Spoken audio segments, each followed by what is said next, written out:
जय हिंद साथियों, स्वागत है आप सभी का हमारे ज्ञान आरपीएल यूट्यूब चैनल पर। साथियों, आपको पता है अभी जो रेडियो ऑपरेटर के पेपर चल रहे हैं उसमें बहुत से बच्चों ने कमेंट किया कि सर कुछ अधिनियम आ रहे हैं, जैसे पुलिस अधिनियम आ रहा है 1861। बहुत क्वेश्चन यहाँ से आ रहे हैं हर एक शिफ्ट में। तो देखिए, आज हम इस वीडियो में पुलिस एक्ट करवाएंगे 1861, और इसके अलावा बच्चों ने बताया कि सर आईपीसी के आ रहे हैं क्वेश्चन, ठीक, और आपके दोस्तों आरटीआई के आ रहा है। तो देखिए, दोनों चीज़ों को हमने पढ़ाया था पहले से, तो उसको हम दोबारा नहीं पढ़ाएंगे। उसका लिंक हम नीचे डिस्क्रिप्शन में दे देंगे दोस्तों, कमेंट बॉक्स में पिन कर देंगे, उसे आप देख लीजिएगा, ठीक है। तो वो भी दोनों देख लीजिएगा, छोटे छोटे टॉपिक हैं और बहुत ही अच्छे से हमने उनको कवर कराया, तो वहाँ से भी आपके क्वेश्चन बनेंगे, ठीक है। तो आज हम देखेंगे पुलिस अधिनियम 1861 के बारे में। तो शुरू करते हैं दोस्तों। उसके पहले मैं कुछ चीज़ें आपको बता भी दूँ कि साथियों, आपको पता है कि जो ये सारे टॉपिक हैं ये हमने करवा दिए हैं, ठीक है। ये सभी टॉपिक हमने करवाए। देखिए, ये वाले टॉपिक हमने बहुविकल्पी टाइप करवाए, ये पूरे विस्तार तरीके से करवाए हैं, नहीं कि जो स्टैटिक वाले टाइप हैं ये पूरे हमने करवाए। चाहे आप उत्तर प्रदेश राजस्व हो, पुलिस प्रशासन हो, पड़ोसी देश हो, वाणिज्य हो, या फिर दोस्तों कृषि हो, इस सब चीज़ों को हमने बहुत ही शानदार तरीके से करवाया। कैसे मिलेगा, तो आप जाइए हमारे प्ले लिस्ट पर जैसे जाते हैं दोस्तों, ये देखिए, ये दिखेगा play list UP police 2024 GK and GS static. तो ये आप कर लीजिएगा, यहाँ से संपूर्ण तरीके से पूरा एकदम मिल जाएगा। यहीं भी दोस्तों आपको Uttar Pradesh special current affair मिल जाएगी, और दोस्तों उत्तर प्रदेश की योजनाएं भी हमने करवाया। इसके अलावा हिंदी आप दोस्तों यहाँ से पढ़ सकते हैं किसी भी एग्जाम्स के लिए, ठीक है। और दोस्तों आपको बताते हैं, देखिए हमारी स्टैटिक ई बुक है दोस्तों, अगर इसे चाहते हैं दोस्तों, ये देखिए इतने सारे पोर्शन आपको मिल जाएंगे स्टैटिक वाले सभी, मात्र 50 रुपीज़ में। कैसे मिलेंगे, आप दोस्तों हमारे ज्ञान आरबीएल ऐप पे जाइएगा, वहाँ से इसको परचेस कर सकते हैं। इसका लिंक भी हम नीचे दे देंगे, या फिर दोस्तों इस नंबर पर आप 50 रुपीज़ व्हाट्सअप करके, ठीक, पे करके हमें व्हाट्सअप करके ये चीज़ें हमसे ले सकते हैं। आप हमारे ज्ञान आरबीएल ऐप पे जाएंगे दोस्तों, ये आपको दिखेगा स्टैटिक जीके टॉपिक, तो यहाँ से ले सकते हैं दोस्तों, ठीक है। और भी चीज़ें आपको मिल जाएगी, जैसे उत्तर प्रदेश स्पेशल की ई बुक मिल जाएगी, ठीक है। और दोस्तों ये हमारी सफलता 2.0 बैच है जूनियर असिस्टेंट के लिए 399 में, ठीक है। तो जाकर विजिट करिए।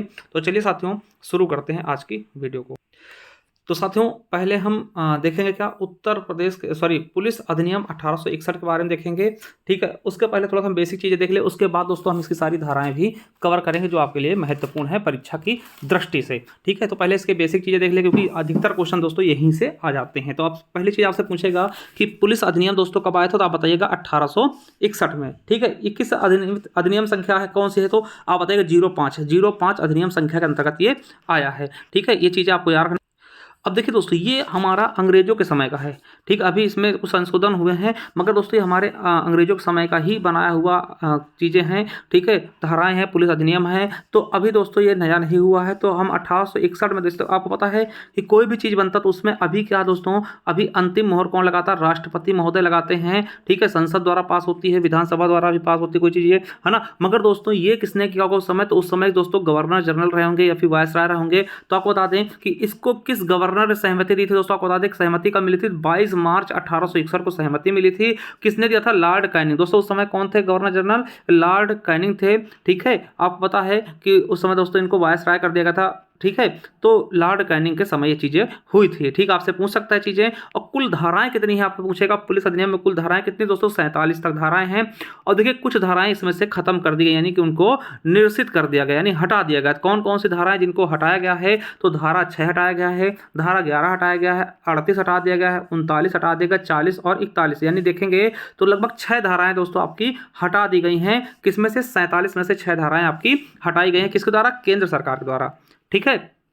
अब दोस्तों इसमें कुछ चीज़ें जोड़ी भी गई हैं, कुछ धाराएं जोड़ी भी गई हैं। तो आपको बता दें कि धारा का 2 का ए जोड़ा गया है, और 8 का ए, 15 का ए, 30 का ए, 32 का ए, 32 का बी और 34 का है। देखिए जो चीज़ें बाद में जोड़ी जाती है उनमें ए बी सी लगाकर जोड़ते हैं, ठीक है। अब देखिए धारा 2A में क्या है, तो ये चीज़ें याद रखेंगे, इंपॉर्टेंट है ये चीज़ें, कि हो सकता है पूछ ले जाए कि उत्तर प्रदेश सरकार द्वारा दोस्तों धारा 2A में क्या जोड़ा गया, तो नागरिक उड्डयन कार्मिक पुलिस बल का गठन, यानी इसके द्वारा कहा गया कि नागरिक उड्डयन जो है दोस्तों उसमें कार्मिक पुलिस बलों का गठन करना चाहिए, ठीक है। और धारा 8A में क्या कहा गया, नागरिक उड्डयन कार्मिक की भर्ती के बारे में बताया गया है। और ये कब दोस्तों लाए गए हैं, तो ये उत्तर प्रदेश संशोधन अधिनियम दोस्तों 2001 द्वारा लाए गए, और ये लागू कब से हैं, तो 10 अगस्त 2001 से दोस्तों ये दोनों धाराएं लागू हो गई हैं। इसके अलावा दोस्तों आपके संशोधन भी हुए हैं, जैसे 15A हुआ है, 30A, 32A, है ना 32 भी 34 है दोस्तों। ये वाले दो बहुत इंपॉर्टेंट, आपसे पूछ सकता है इनके धारा 2A में क्या है या फिर धारा 8A में क्या है या फिर ये कब लाएगा दोस्तों, तो 2001 में जोड़ेगा। ठीक है, ये चीज़ें आपको याद रखना है। अब देखिए इनमें संशोधन कौन कर पाएगा, संशोधन करना यानी कोई चीज़ जोड़ना हो गया, ऐड करना हो गया, या फिर दोस्तों कोई चीज़ हटाना हो गया, या फिर उसी चीज़ में कुछ जोड़ना हो गया, तो दोस्तों ये सब चीज़ें कौन कर सकता है, तो संसद कर सकती है या राज्य की विधानमंडल कर सकती है। जैसा दोस्तों आर्टिकल आपका देखिए धारा 3 व 5 में दोस्तों 1984 में संशोधन किया भी गया है। ठीक है, धारा 3 व 5 में दोस्तों 1984 में संशोधन किया भी गया। देखिए अब एक चीज़ याद रखेंगे, इसको लाने का उद्देश्य क्या था, क्या जो आपका ये आपका दोस्तों पुलिस अधिनियम 1861 है, इसके लाने का उद्देश्य क्या था दोस्तों, इसमें आपको इसी अधिनियम में मैं दिखाऊंगा 3 उद्देश्य बताए गए हैं। पहला उद्देश्य क्या है कि पुलिस को पुनर्गठित करना, यानी एक पुलिस टीम बनाना, उसको पुनर्गठित करना। दूसरा अपराधों को निवारित करना व उनका पता लगाना, यानी जांच करना और उनको निवारित करना। तीसरा दोस्तों क्या है कि पुलिस बल को दक्ष बनाना, यानी कि कार्यकुशल बनाना। ठीक है, चलिए अब एक चीज याद रखना आपको कि पुलिस प्रशासन किसका विषय है, ये क्वेश्चन आपके एग्जाम में कई बार पूछा भी गया है। ठीक है, और आ भी सकता है। तो आपको पता होगा अगर संविधान की बात कर लें, हमारे कॉन्स्टिट्यूशन की बात कर लें, तो उसमें अनुसूची 7 है जिसमें शक्तियों का बंटवारा किया गया है 3 तरीके से, राज्य सूची, केंद्र सूची और समवर्ती सूची। तो आपको बता दें कि पुलिस प्रशासन दोस्तों किसका विषय है, तो राज्य सूची का विषय है। ठीक है, तो याद रखिएगा दोस्तों। और इन सब पे दोस्तों क्या होता है, तो आपको बता दें यही 1861 वाला कानून लागू होता है। देखिए कुछ राज्यों को दोस्तों अलग भी पुलिस प्रशासन कानून, जैसे दोस्तों दिल्ली का क्या है, अलग है। ठीक है, दिल्ली का अलग है। तो इस तरीके से कुछ राज्यों का क्या है, अलग भी है। ठीक है, तो ये चीज़ें आप देखिए बेसिक चीज़ आप समझ चुके होंगे। ठीक है, अब देखिए आप बता दें आईपीसी दोस्तों आपको लिंक मिल जाएगा नीचे, वहाँ पढ़ सकते हैं, है ना। आरटीआई दोस्तों आपको लिंक दे दूंगा नीचे, वीडियो नीचे डिस्क्रिप्शन में, वहाँ से पढ़ सकते हैं। ठीक है, अब चलिए हम सीधा दोस्तों इसके अधिनियम देख लेते हैं, पूरे के पूरे आर्टिकल देखते हैं, जो भी चीज़ें आपको आपके लिए इंपॉर्टेंट है। ठीक है, तो चलिए दोस्तों देखते हैं। तो साथियों ये है हमारी पुलिस अधिनियम 1861 की पूरी दोस्तों ये पीडीएफ है। मैं आपको इसकी पीडीएफ जो है अपने टेलीग्राम चैनल पे डाल दूंगा, जिसका नाम क्या है दोस्तों, ज्ञान आरबीएल ऑफिशियल। दोस्तों आप सभी जानते होंगे, तो उसको दोस्तों आप लोग ले लीजिएगा, ज्ञान आरबीएल ऑफिशियल को फॉलो कर लीजिएगा। क्या दोस्तों, ज्ञान आरबीएल तो हमारे चैनल का नाम है, उसके बाद में ऑफिशियल लगाकर टेलीग्राम पे जा सकते हैं। ठीक है, चलिए अब दोस्तों हमने बताया कितने धाराएं हैं, तो अभी हमने बताया दोस्तों 47 धाराएं हैं। ठीक है, तो 47 धाराओं को एक बार हम देख लेते हैं, क्योंकि आपसे सीधा पूछ लेगा कि धारा 1 में क्या है। तो धारा 1 में क्या है दोस्तों, निर्वाचन खंड है, यानी कि धारा 1 में क्या बताएगा दोस्तों, तो धारा 1 में निर्वाचन खंड बताएगा दोस्तों, याद रखेंगे। यानी इसमें परिभाषाएं दी हैं, क्या दी हैं, परिभाषाएं दी हैं दोस्तों, कि जैसे पूछेगा पुलिस की परिभाषा क्या है, ठीक है, या दोस्तों कुछ भी पूछ सकता है। ठीक है, तो मैं बताऊंगा कौन कौन सी परिभाषाएं दी गई हैं, उसके बारे में आपका कौन सा है, तो धारा 1 में बताएगा। दूसरे दोस्तों धारा 2 में क्या, बल का गठन, आपसे पूछेगा कि बल का गठन दोस्तों किस धारा में, धारा 2 में है। अगला है धारा 3, राज्य सरकार में अधीक्षण, है ना, अधीक्षण निहित होगा। ठीक है, ये धारा 3 में बताया गया है। फिर उसके बाद 4 में क्या है, पुलिस महानिरीक्षक बताया गया है। और भाग 5 में क्या, धारा 5 में क्या है, महानिरीक्षक की शक्तियों का प्रयोग बताया गया है। ठीक है, और भाग 6 में दोस्तों क्या था, पुलिस अधिकारियों को मजिस्ट्रेट की शक्तियां, दोस्तों इसे हटा दिया गया है, आपको हमने बताया है। ठीक है, धारा 7 को रद्द कर दिया गया है। वही बात करते हैं धारा 6 को रद्द कर दिया। धारा 7 में क्या है, अवर अधिकारियों की नियुक्ति और पदच्युत कैसे होगी, उनकी नियुक्ति कैसे की जाएगी और उनको हटाया कैसे जाएगा। ठीक है, और धारा 8 की बात कर ले तो दोस्तों पुलिस अधिकारियों को प्रमाण पत्र या फिर प्रमाण पत्र का अभ्यर्पण। ठीक, आपसे पूछेगा कि पुलिस अधिकारियों को प्रमाण पत्र दोस्तों किस धारा में बताया गया है, तो आपको बताना होगा पुलिस अधिनियम 1861 के धारा 8 में बताया गया। ठीक है, धारा 9 में क्या है कि पुलिस अधिकारी बिना इजाजत 2 मास की सूचना के त्याग पत्र नहीं करेंगे दोस्तों, बिना, देखिए अगर पुलिस में अधिकारी हो आप, तो आपको 2 महीने पहले आपको बताना होगा, तभी आप त्याग पत्र दे सकते हैं। ऐसा नहीं दोस्तों आपको कहीं भेजा रहा तो आप त्याग पत्र दो, नहीं हम नौकरी नहीं करेंगे, तो ये बताया गया। ठीक है, ये भी पूछा जा सकता है दोस्तों, कितने महीने पूर्व दोस्तों बताना पड़ेगा त्याग पत्र के लिए, तो दोस्तों 2 महीने पूर्व। ठीक है, तो याद रखेंगे ना, ये भी आप देखिए धारा 10 क्या कहता है, पुलिस अधिकारी अन्य नियोजन में नहीं लगेंगे दोस्तों, मतलब पुलिस अधिकारियों का काम क्या होगा, अन्य नियोजन में नहीं लगाएंगे दोस्तों, उसके कुछ उपबंध भी हैं। ठीक है, अब दोस्तों क्या है, 11 क्या है, पुलिस अधिवार्षिकी निधि दोस्तों, इसको हटा दिया गया, निश्चित कर दिया गया, हमने पहले बताया है। धारा 6, धारा 11, 38, 39 और 40 और 41 हटाया गया। ठीक है, चलिए 12 में क्या है, महानिरीक्षक के नियम बनाने की शक्ति दोस्तों, और 13 में क्या है, व्यक्तिगत खर्च पर नियोजित अतिरिक्त शुल्क पुलिस अधिकारी, यह है आपका 13 में। और 14 में क्या है, रेल और अन्य कर्मों के पास अतिरिक्त बल की नियुक्ति, यानी रेलवे कर्म हो गए या फिर अन्य कर्मों के पास दोस्तों अतिरिक्त पुलिस बल को नियुक्त किया जा सकता है। ठीक, ये 14 में बताया गया दोस्तों। ठीक है। इसके बाद बात करते हैं 15 में दोस्तों, तो विक्षुब्ध या संकटपूर्ण जिलों में अतिरिक्त पुलिस रखना।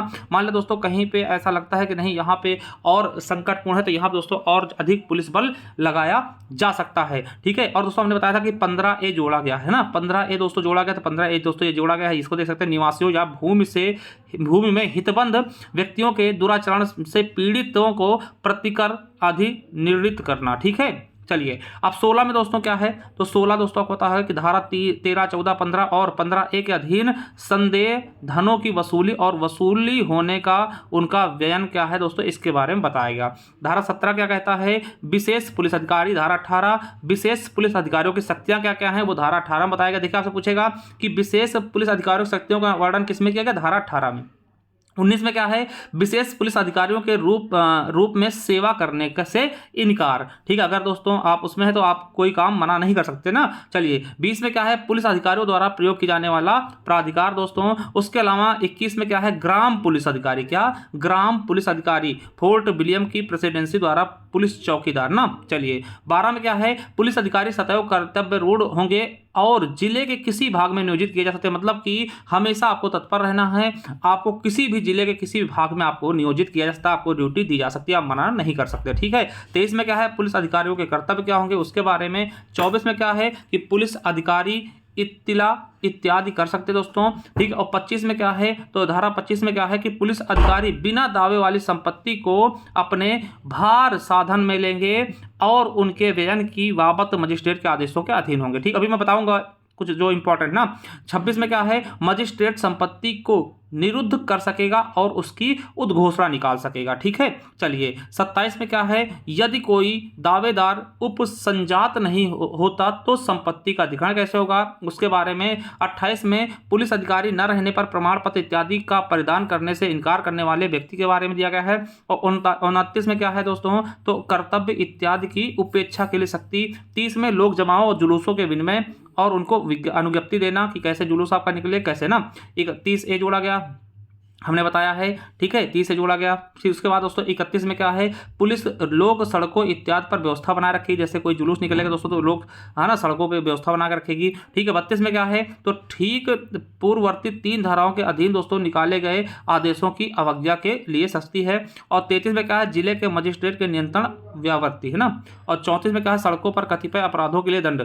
ठीक है। सड़क पर आप ये सारी चीजें नहीं कर सकते। मार्ग में धूल झोंकना हो गया, विक्रय के लिए वस्तुओं का अभिदर्शित करना, यात्रियों को बाधा पहुंचाना, जीव जंतुओं के साथ निर्दयता करते हैं, है ना। ये आपसे पूछा जाता है किन के लिए दोस्तों, तो ये चीज आपको रखना, शरीर का अशिष्ट अभिदर्शन है ना, कि फालतू चीजें जो देखने लायक हैं उनका दर्शन कर अब दिखा रहे हैं। संकटपूर्ण स्थानों के संरक्षण का उपेक्षा है ना।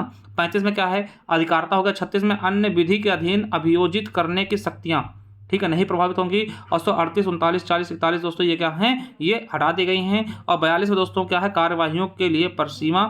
ठीक है। और 43 में क्या है, यह अभिवचन की कार्य वारंट के अधीन किया गया था।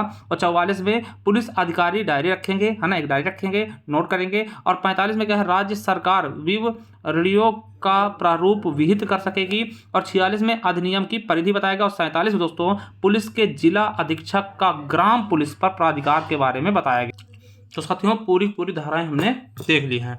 ठीक है। अब एक एक करके धाराएं देखेंगे जो इंपॉर्टेंट है। देखिए इसमें सीधी सीधी बातें बताई गई हैं कि पुलिस अधिनियम 1861, ठीक है, मंजूरी कब मिली, 22 मार्च 1861 को किसके द्वारा, तो कैनिंग के द्वारा। ठीक है। और ये देखेंगे कौन सा संख्यांक है दोस्तों, तो 5 है ना। 1861 का अधिनियम का संख्या कौन सा है, 5 है ना, ये पूछा जा सकता है। अब देखिए इसके उद्देश्य क्या थे, तो उद्देश्य का देखिए हमने पहले बताया कि पुलिस को पुनर्गठित करना, अपराधों को निवारित करना तथा उनका पता लगाना और दक्ष उपकरण बनाना समीचीन है। ठीक है। अब देखिए आपका भाग जो आपका धारा 1 है, इसमें सारी चीजें बताई गई हैं कि जिले का मजिस्ट्रेट क्या होगा, है ना, परिभाषा बताई गई। आपसे पूछेगा जिले का मजिस्ट्रेट क्या होगा, तो इसके बारे में बताया गया है कि जिले का मजिस्ट्रेट, देखिए जिले का मजिस्ट्रेट क्या होता है, तो देखिए क्या है, जिस पर जिले के कार्यपालिका प्रशासन का भार हो, जो मजिस्ट्रेट की शक्तियों का प्रयोग कर सकता हो, चाहे ऐसे कार्यपालिका प्रशासन में भारित मुख्य अधिकारी किसी भी पदाधिकार में हो। मतलब कि जो जिले का कार्यपालिका का प्रमुख होगा दोस्तों, प्रशासन का भार संभालेगा, वही क्या है, जिले की कार्यपालिका प्रशासन का जो भार संभालेगा, यानी जिला कार्यपालिका का मुख्य अधिकारी क्या होगा, जिला मजिस्ट्रेट होगा, ये बताया गया। मजिस्ट्रेट क्या है? तो मजिस्ट्रेट की परिभाषा क्या दी गई है कि मजिस्ट्रेट की सब या किन्हीं शक्तियों का प्रयोग करने वाले साधारण पुलिस जिले के सब व्यक्ति आते हैं। मतलब जो भी पुलिस है दोस्तों, मतलब कि कहने का मतलब क्या है, मजिस्ट्रेट की शक्तियों का प्रयोग करने वाले साधारण पुलिस या जिले के सभी व्यक्तियों पर दोस्तों ये चीज़ें मजिस्ट्रेट का अधिकार है। ठीक है, चलिए पुलिस की बात की गई है तो पुलिस क्या होंगे दोस्तों? पुलिस देखिए, पुलिस की परिभाषा क्या बताई गई है? तो पुलिस शब्द के अंतर्गत वे सभी व्यक्ति आते हैं जो इस अधिनियम के अधीन भर्ती हुए हैं। और जो अधिनियम पढ़ रहे हैं, अगर इसके अधीन कोई भर्ती हुआ है पुलिस, तो वो दोस्तों पुलिस के अंतर्गत आएगा, वो पुलिस कहलाएगा जो इस अधिनियम के अंतर्गत दोस्तों उसकी भर्ती हुई है। अब साथियों वहीं बताया गया है कि साधारण पुलिस जिला का है तो प्रेसिडेंसी, देखिए पहले प्रेसिडेंसी होती थी, है ना, उसी समय की बात की गई है। राज्य स्थान या किसी प्रेसिडेंसी या किसी राज्य स्थान कोई भाग आता है जिसमें यह अधिनियम को प्रभावी रूप से मतलब लागू करने का आदेश दिया है दोस्तों, वो क्या कहलाएगी? साधारण पुलिस जिला। जो भी पुलिस के अंतर्गत आएगी वो साधारण पुलिस जिला कहलाएगी। ठीक है, समझ गए? अब संपत्ति का मतलब क्या? संपत्ति से संबंध क्या है? तो संपत्ति में कोई भी जंगम वस्तु, कोई भी धनवान प्रतिभूति दोस्तों, धन ना, संपत्ति दोस्तों आपकी गाड़ी है ना, आपके पैसे, बैंक बैलेंस, कोई भी एफडी है, वो सारी चीजें दोस्तों इसमें आ जाएंगी। ठीक है, व्यक्ति से मतलब क्या है? व्यक्ति का दोस्तों, व्यक्ति के अंतर्गत क्या क्या आएगा? तो कोई कंपनी होगी, कोई निगम होगा, या किसी व्यक्ति की बात की जाए वो व्यक्ति के अंतर्गत ही आएगा। मतलब व्यक्ति शब्द के अर्थ इसी से निकलेंगे।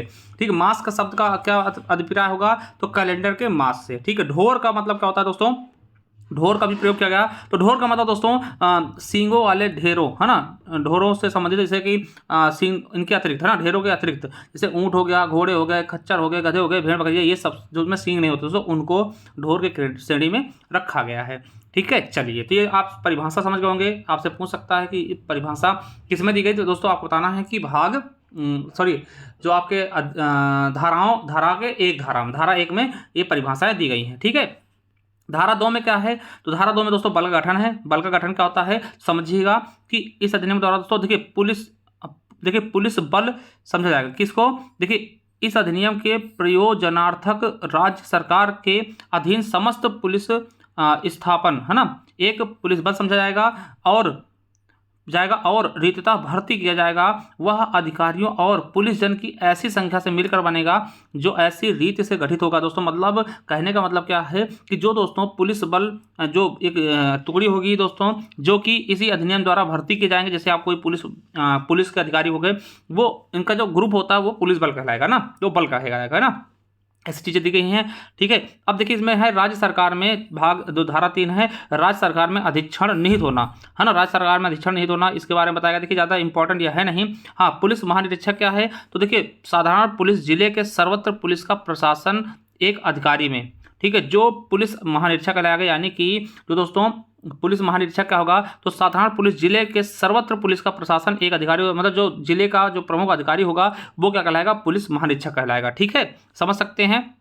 और ऐसे महानिरीक्षक और सहायक महानिरीक्षक में जिन्हें राज्य सरकार ठीक समझे निहित कर सकती, जिन्हें राज्य सरकार दोस्तों चाहे उन्हें निहित कर सकती दोस्तों। ठीक है, ये चीज़ इसमें बताया गया है। ठीक है, वही दोस्तों महानिरीक्षक की शक्तियों का प्रयोग बताया गया कि महानिरीक्षक की शक्तियां क्या होंगी? तो साधारण पुलिस जिले में सर्वत्र पुलिस महानिरीक्षक को मजिस्ट्रेट की संपूर्ण शक्तियां प्राप्त होंगी। ठीक है, यानी जो मजिस्ट्रेट को शक्तियां प्राप्त है दोस्तों वो इनको भी प्राप्त होंगी, किंतु वह उन शक्तियों का प्रयोग राज्य सरकार द्वारा समय समय पर अधिरोपित मर्यादाओं के अधीन करेगा। देखिए, जो जितनी शक्तियां मजिस्ट्रेट को होंगी दोस्तों उतनी इनको होगी, मरन तो दोस्तों इनमें कुछ चीज़ें लगी होती कि भैया जो राज्य सरकार की मर्यादाओं के अधीन ही आप ये चीज़ों शक्तियों का प्रयोग कर पाएंगे। ठीक है, तो ये चीज़ें बताई गई हैं। भाग 6 हटा दिया गया, धारा 6 हटाया गया है दोस्तों आपका। ठीक है, वैसे दोस्तों ये चीज़ें हैं कि अवर अधिकारियों की नियुक्ति कैसे होगी, है ना, और उनको पद से हटाया कैसे जाएगा, इसके बारे में बताया गया है। तो ये चीज़ें आपको समझ लेना कि 1 मास से वेतन के अनधिक किसी राशि पर जुर्माना, ये सारी चीज़ें बताई गई दोस्तों। ज़्यादा इंपॉर्टेंट ये है नहीं। ठीक है, आप देख लेंगे। और दोस्तों ये चीज़ आपके लिए इंपॉर्टेंट है क्या कि पुलिस अधिकारी बिना इजाज़त के 2 मास की सूचना से त्यागपत्र नहीं करेगा। यानी आपको 2 महीने पहले आपको बताना होगा क्यों आप त्यागपत्र दे रहे हैं, काहे लिए दे रहे हैं ना, यानी ऐसा नहीं तुरंत गए तुरंत त्यागपत्र मुंह पर फेंक दे फिल्मों के तरीके से, वो इसमें बताया गया। ठीक है, चलिए किसमें? धारा 9 में। धारा 10 में क्या है, पुलिस अधिकारी अन्य नियोजन में नहीं लगेंगे। इसमें कहा गया है कि देखिए, जब तक महानिरीक्षक ऐसा करने के लिए अभिव्यक्ततः उसे लिखित रूप से अनुज्ञा न दे, कोई पुलिस अधिकारी इस अधिनियम के अधीन आने वाले अपने कर्तव्यों से भिन्न कोई भी नियोजन नहीं करेगा। मतलब कि जैसे कि मान लिया पुलिस जो काम है उसके अलावा कोई काम पुलिस नहीं करेगी, जब तक कि दोस्तों महानिरीक्षक क्या करेगा, उसको अभिव्यक्ति लिखित रूप से नहीं देगा, हाँ भैया ये काम कर लीजिए, जब तक पुलिस वाला कोई दूसरे काम में संलग्न नहीं होगा। ठीक है, समझ रहे हैं? ठीक है, चलिए अगला है दोस्तों, ये चीज़ बताइए, महानिरीक्षक के नियम है ना, बनने के नियम दोस्तों बताएगा कैसे कैसे नियम होंगे, वो ज़्यादा इंपॉर्टेंट है नहीं। ठीक है, ये हो गया रेल कर्मों, देखिए 14 में क्या बताएगा, रेल और अन्य कर्मों के आसपास अतिरिक्त बल की नियुक्ति, है ना। जैसे मतलब कोई चीज़ दोस्तों ऐसी चीज़ है जैसे कि कहीं कोई रेल हो गया, नहर हो गया, या लोक कर्म, या कोई विनिर्माणशाला हो गया, वाणिज्यिक समुत्थान देश के किसी भी भाग में चलाया जा रहा है दोस्तों, क्रियाशील है, मतलब जहाँ पे दोस्तों पुलिस की अत्यधिक आवश्यकता है, इसकी रक्षा करनी है, वहाँ पे दोस्तों पुलिस के अतिरिक्त बल तैनात की जा सकती है। ठीक है, ये चीज़ें समझ गए हैं। देखिए और दोस्तों आपको बताते हैं, देखिए कोई चीज़ हमें लगेगी तो उसके बारे में आपको बता देंगे। देखिए 15 का हमने बताया था, 15 का जोड़ा गया। ठीक है, 15 का भी जोड़ा गया है, धारा 15 का। ठीक है, चलिए ये चीज़ें देख सकते हैं। ठीक है, ये देखिए 17 में क्या है, विशेष पुलिस अधिकारी। तो देखिए विशेष पुलिस अधिकारी क्या होते हैं, तो जब यह प्रतीत हो कि कोई विधि विरुद्ध जमाव या बलवा या शांति भंग हुई है, तो युक्तियुक्त दोस्तों रूप में होने की आशंका और शांति के परीक्षण के लिए समर्था नियोजित पुलिस बल उस स्थान में जहां ऐसी विधि विरुद्ध जमाव या बलवा शांति भंग हो रही दोस्तों होने की आशंका है, शांति के परीक्षण के लिए, निवासियों के संरक्षण और संपत्ति की सुरक्षा के लिए पर्याप्त नहीं दोस्तों, वहाँ पे क्या होगा, वहाँ पे दोस्तों विशेष पुलिस अधिकारी को मतलब ऐसी चीज़ें बुलाई जा सकती हैं कि जैसा लगे कि हाँ यहाँ पे अभी दंगा होने वाला है, शांति स्थापित नहीं हो रही है, तो ऐसी चीज़ें की जा सकती हैं। ठीक है, अगला है विशेष पुलिस अधिकारियों की शक्तियाँ दोस्तों। ठीक है, ये चीज़ें देख लीजिएगा। ठीक है, कि शक्तियाँ क्या हैं, देखिए ये पीडीएफ मैं दे दूंगा आपको टेलीग्राम चैनल पे, वहाँ से दोस्तों ये चीज़ें आप डिटेल में पढ़ लीजिएगा। ज़्यादा बड़ी वीडियो बनाने कोई मकसद भी नहीं है, जो इंपॉर्टेंट था दोस्तों उसको हमने एक कागज़ पे नोट कर दिया है, और ये धाराएं भी हम पहले पढ़ा चुके हैं। ठीक है, तो ये चीज़ें आप देख लीजिएगा कैसी कैसी चीज़ें हैं। ठीक है, ग्राम पुलिस अधिकारी का होते हैं, तो ग्राम पुलिस अधिकारी इस अधिनियम में कोई अनुवंशिक चीज़ें बताई गई है ना, और फोर्ट ये प्रेसिडेंसी क्या है, पुलिस चौकी क्या है, ये सारी चीज़ें आपको दोस्तों इसमें देख लेनी है। पुलिस अधिकारियों कर्तव्य क्या होंगे, है ना, वही कर्तव्य क्या क्या होंगे वो चीज़ें दोस्तों, है ना। तो ये चीज़ें आप इसको देख लीजिएगा पूरा। थोड़ी चीज़ें मैं और आपको एक बार बता दूँ, है ना, थोड़ी चीज़ें मैं आपको बता दूँ। साथियों देखिए हमने ये चीज़ बताई थी, पुलिस के बारे में हमने दे दिया, वो हम टेलीग्राम पे डाल देंगे, वहाँ से ले लीजिएगा। ठीक है, देखिए पुलिस की परिभाषा हमने बताई थी कि पुलिस अधिनियम 1861 में पुलिस भाग 1 में बताया गया कि पुलिस शब्द से अंतर्गत सभी वो व्यक्ति आते हैं जो अधिनियम से भर्ती हुए हो, है ना। वही दोस्तों आपको बता दें कि इसकी परिभाषा दोस्तों भारतीय साक्ष्य अधिनियम 1872 की धारा 24 से 27 के बीच पुलिस शब्द का प्रयोग किया गया है, लेकिन उसे कहीं परिभाषित नहीं किया गया है। ठीक है, अब देखिए एक दोस्तों वाद आया था राजकुमार बनाम भारत संघवाद। इसमें कहा गया था, मामले में क्या कहा गया कि पुलिस में उन सभी व्यक्तियों को सम्मिलित नहीं किया जाना चाहिए जिन्हें मात्र पुलिस की कोई शक्तियां प्रदत्त की गई हैं। ठीक है, अब पुलिस बल की जब बात करते हैं दोस्तों, तो देश में पुलिस बल मुख्यतः कानून बनाए रखने के लिए और अपराधों पर अन्वेषण रखने के लिए दोस्तों ये चीज़ें लाई जाती है। और आपको बता दें भारतीय संविधान के अंतर्गत दोस्तों लोक व्यवस्था व पुलिस प्रशासन राज्य सरकार का विषय, राज्य सूची का विषय है ना।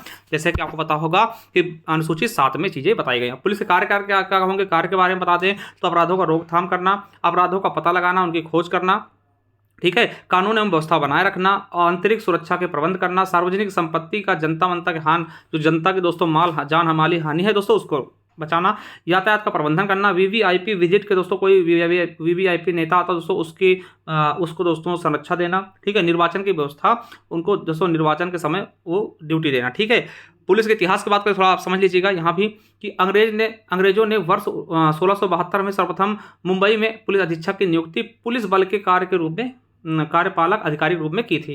वहीं दोस्तों सन 1808 में डकैती के उन्मूलन के लिए कलकत्ता, मुर्शिदाबाद तथा ढाका में जिला पुलिस अधीक्षक गण की नियुक्ति की गई।